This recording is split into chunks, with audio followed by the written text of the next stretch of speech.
Hi, my name is Levi VerVoort, and today I'm presenting to you Michael John Gallagher, the representative of Wisconsin's 8th District. Okay, some background and analysis. Gallagher grew up in the 8th District. He's actually from Green Bay, Wisconsin, and he grew up there and then eventually moved to California. He's very well known for many things. He's a big radio personality, and he's also a former member of the Marine Corps, where he actually served 7 years on 2 different tours in Iraq. He graduated from Princeton University, where he earned his Bachelor of Arts in Public and International Affairs, and then he continued his education, as a Master of Science in Strategic Intelligence, and that was done at the National Intelligence University. And then he continued to get 2 more degrees, both master's programs in security studies and in government, and that was done at Georgetown University. Some more background and analysis. He was elected as the 8th District's representative in the 2016 elections.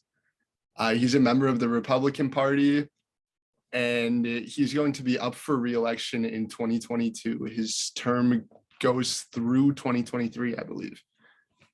And he is considered to be a moderate Republican. He isn't too far right-winged, but he's definitely a very strong Republican. He is an incumbent, which means that this is not his first term being served in office. This is actually his second. He was initially elected in 2017, and then he was reelected in 2020, and then potentially will be reelected again in 2022. He serves on multiple committees. The 2 largest would be the House Committee on Armed Services and the House Committee on Transportation and Infrastructure. And I believe that he does a very good job for the House Committee on Armed Services. Having been a former Marine, I think it's definitely very important to have someone like that serve on that committee. And then some background and analysis. I have this video for you.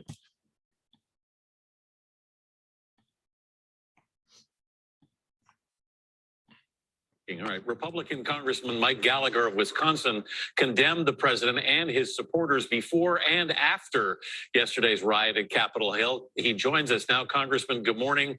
Thank you so much for being with us. Good morning. What was your experience like yesterday on the floor when all of this broke out?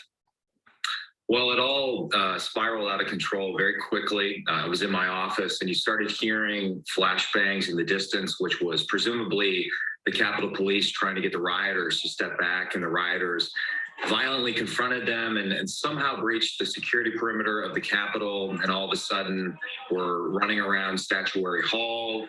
The vice president was rushed off the floor of the House of Representatives by Secret Service, and these images started to emerge as the flashbangs continued of the House floor being barricaded, windows broken. I mean, the whole thing was absolute chaos. It was not something I thought I would ever see in the United States Capitol. So it was a very dark day. It was a very concerning day. I was very concerned for a lot of my colleagues, and I found myself barricaded in my own office with a couple of my staff members, thinking about, how do we, if the worst comes to worst, how do we keep this office safe? How do I keep my staff safe? And it was just, it was a very, very dark day. Did you feel like your life was in danger at some point?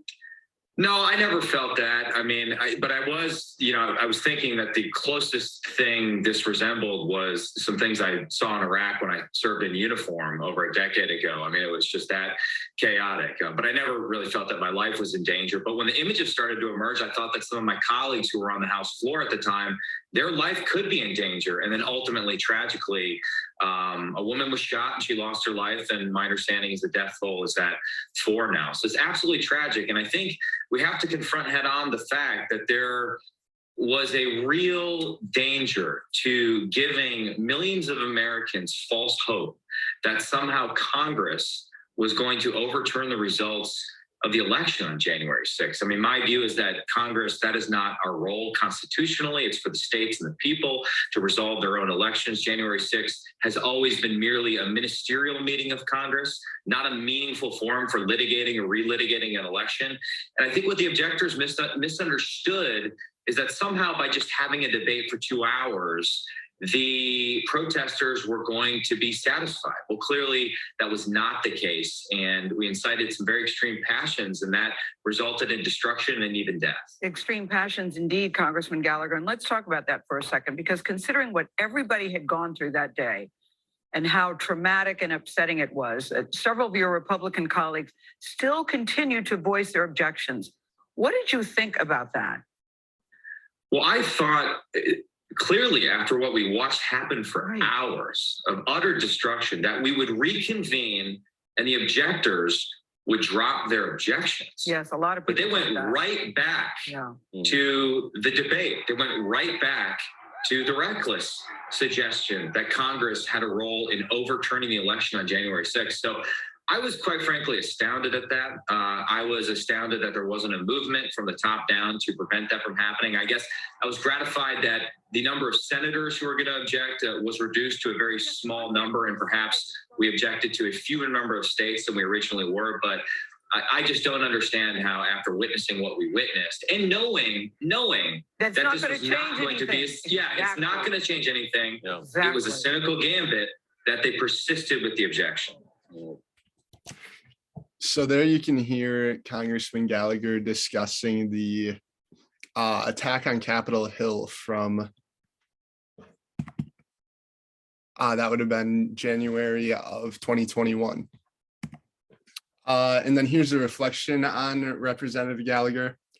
Personally, I'm very impressed with him. I think he handles himself very professionally, and he is more than qualified for the position. I feel very well represented in the 8th district. And a little personal story. So I'm from a town very close to Green Bay, and Mr. Gallagher's family owns a pizza restaurant in Green Bay. And during the COVID pandemic, they would actually offer a free slice of pizza for any students. So students from K through 12 would go after school and get free pizza there, because a lot of families' incomes were cut off. So that was just a way of giving back to the community and the district in which he represents. And then here are my works cited. Thank you. And that is the end.